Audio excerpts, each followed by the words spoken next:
आज जो हुआ वो बंगाल के चुनावी इतिहास में पहले कभी नहीं हुआ था। टीएमसी के गुंडों ने वो हरकत की जो सुनकर आपका खून खौल जाएगा। ईवीएम पर टेप, बूथ पर 2 घंटे की रुकावट, हिंदू महिलाओं को वोट डालने से रोकना, बीजेपी उम्मीदवार की गाड़ी पर 250 गुंडों का हमला और यहां तक कि सुरक्षा गार्ड का लाइसेंस छीनकर जमीन पर लात मारना। लेकिन इस बार खेल उल्टा पड़ गया। चुनाव आयोग ने तुरंत संज्ञान लिया। 77 बूथों पर दोबारा मतदान का आदेश। यूपी का encounter specialist IPS Ajay Pal Sharma मैदान में। 600 सीआरपीएफ कंपनियां अगले 2 महीने तक बंगाल में। और वो सारे अधिकारी जिन्होंने आंखें मूंद लीं, उनके खिलाफ भी एक्शन। टीएमसी ने जो खेल खेला वो खेल आज टीएमसी पर ही उल्टा पड़ गया। खेला होवे, लेकिन इस बार खेल टीएमसी के खिलाफ होगा। पहले समझिए वो तस्वीर जो फेज 2 से पहले बनी थी। चुनाव आयोग ने फेज 2 से पहले ही यह तय कर लिया था कि इस बार कोई गड़बड़ी नहीं होगी और इसके लिए जो कदम उठाए गए वो बंगाल के चुनावी इतिहास में पहले कभी नहीं उठाए गए थे। 2400 केंद्रीय बल कंपनियां, बंगाल के चुनाव में पहली बार इतनी बड़ी तैनाती, हर बूथ पर सीआरपीएफ, हर संवेदनशील इलाके में सीसीटीवी और उत्तर प्रदेश के तेज तर्रार encounter specialist IPS Ajay Pal Sharma को बंगाल भेजा गया टीएमसी के गुंडों का इलाज करने के लिए। फेज 1 में यही तैयारी काम आई थी। 91 से 92% वोटिंग शांतिपूर्ण, बिना हिंसा के, बिना बम के। 1967 के बाद पहली बार। लेकिन फेज 2 अलग था। यह ममता का गढ़ था। यह वो इलाका था जहां घुसपैठियों की संख्या सबसे ज्यादा है, जहां अभिषेक बनर्जी खुद सांसद हैं और जहां से पहले से ही बम, गोली और बूथ कैप्चरिंग की आशंका थी। और आशंका गलत नहीं थी। फेज 2 के दिन सुबह सुबह एक वीडियो वायरल हुई और उस वीडियो ने पूरे देश को हिला दिया। ईवीएम पर बीजेपी के कैंडिडेट के बटन पर टेप लगाया गया था। जी हां, जहां कमल का निशान था, जहां बीजेपी उम्मीदवार का नाम था, उस पर टेप चिपका दिया गया ताकि जो वोटर बीजेपी को वोट देने आए वो उसका बटन ही ना देख सके, ना दबा सके। यह बीजेपी के बूथ एजेंट की सतर्कता थी कि उसने यह देखा, तुरंत वीडियो बनाई, वायरल की और चुनाव आयोग तक पहुंचाई। আসুন দেখুন 3 নম্বর বোতামটা ব্লক করা আছে কিনা। ব্লক করা আছে তো? ব্লক করা আছে তো? না, কিন্তু যখন 3 নম্বর ব্লক করা আছে তো? দেখে যান 3 নম্বর ব্লক করা আছে কিনা। ব্লক করা আছে কিনা দেখে যান। ব্লক করা আছে তো? ব্লক করা আছে তো? আছে তো? আপনার কি নাম কি? দেখি আইডেন্টি কার্ড দিন। लेकिन यह सिर्फ एक बूथ की बात नहीं थी। जब जांच हुई तो 77 बूथों पर ईवीएम छेड़छाड़ के मामले सामने आए।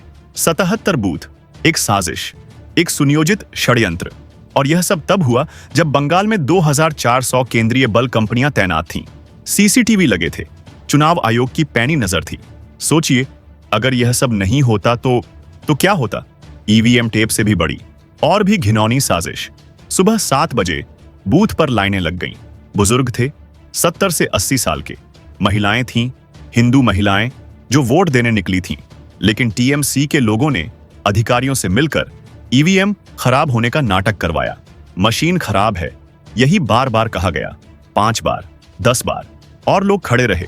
70 से 80 साल के बुजुर्ग धूप में, लाइन में 2 घंटे तक ईवीएम चालू नहीं किया गया और धीरे धीरे लोग थक कर घर चले गए।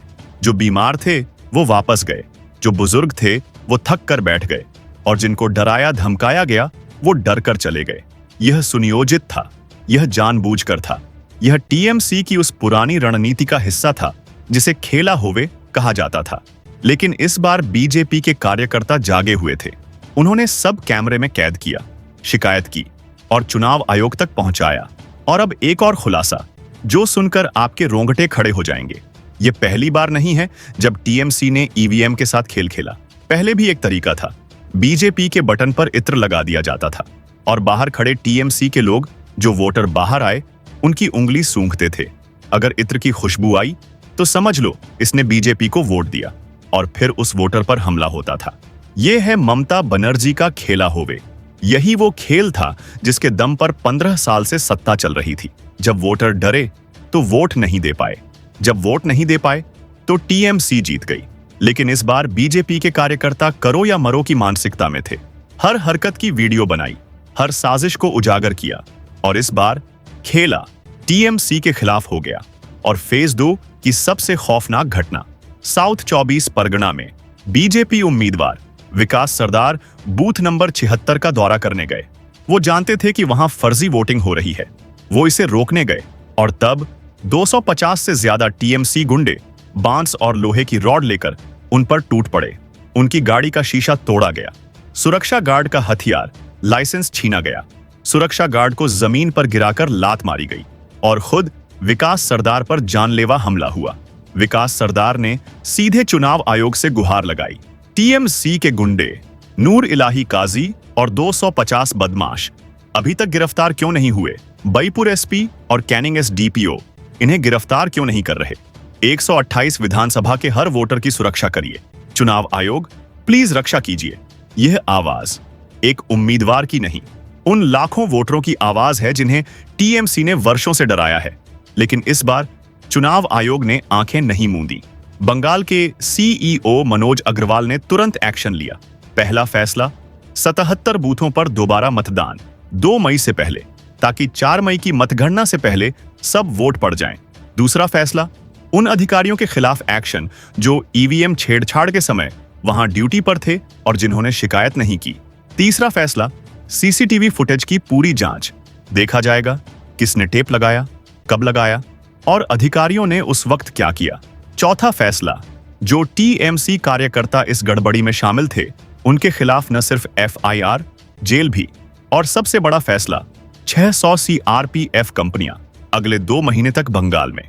4 मई की मतगणना के बाद भी जब तक सरकार नहीं बन जाती, यह संदेश साफ है, इस बार चुनाव आयोग झुकेगा नहीं।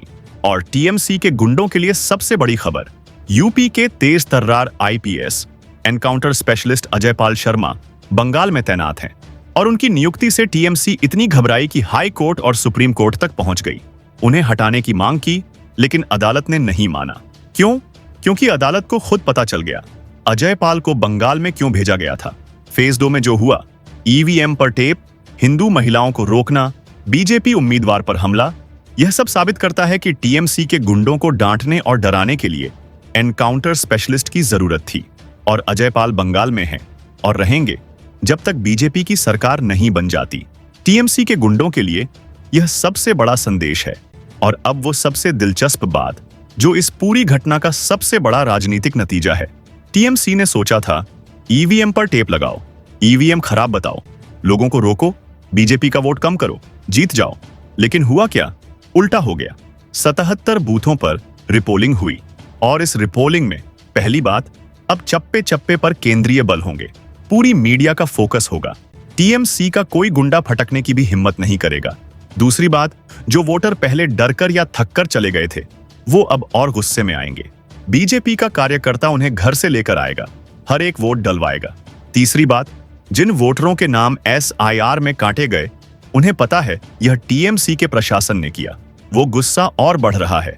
नतीजा, जहां पहले बीजेपी को 500 वोट मिलते अब 800 मिलेंगे। टीएमसी ने अपने पैर पर खुद कुल्हाड़ी मारी है। और इस पूरी कहानी में एक ऐसा मोड़ आया जो पहले कभी नहीं आया था। पहली बार ममता बनर्जी, अभिषेक बनर्जी और टीएमसी के नेताओं ने कहा, हमको बीजेपी वालों ने पीटा। ये सोचिए, वो टीएमसी जो सालों से बम चलाती थी, लाशें बिछाती थी, बूथ कैप्चर करती थी, वो आज विक्टिम कार्ड खेल रही है। ये क्या बताता है? ये बताता है कि टीएमसी अब बचाव की मुद्रा में है। वो हमला नहीं कर पा रही। और जब कोई पार्टी बचाव में आ जाए तो उसकी हार तय होती है। 15 साल में पहली बार टीएमसी डरी हुई दिख रही है। तो अब पूरी तस्वीर देखिए। फेज 1, रिकॉर्ड वोटिंग, शांतिपूर्ण, फर्जीवाड़ा बंद। फेज 2, टीएमसी ने कोशिश की, ईवीएम पर टेप, बूथ पर रुकावट, उम्मीदवार पर हमला। लेकिन नतीजा 77 बूथों पर रिपोलिंग। और वो रिपोलिंग भाजपा के लिए बोनस वोटिंग बन जाएगी। 600 सीआरपीएफ कंपनियां 2 महीने तक। अजय पाल शर्मा तैनात, एसआईआर से नाराज वोटर और गुस्से में।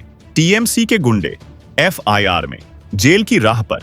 और चुनाव आयोग ने साफ कर दिया, इस बार कोई रियायत नहीं। ये तस्वीर क्या बता रही है? ये बता रही है कि ममता बनर्जी का खेला होवे इस बार उनके ही खिलाफ हो गया है। और 4 मई को जब नतीजे आएंगे तो बंगाल में एक नया इतिहास लिखा जाएगा। और वो 5 सवाल जो आज पूरे बंगाल में गूंज रहे हैं। पहला सवाल, ईवीएम पर टेप, हिंदू महिलाओं को रोकना, बीजेपी उम्मीदवार पर 250 गुंडों का हमला।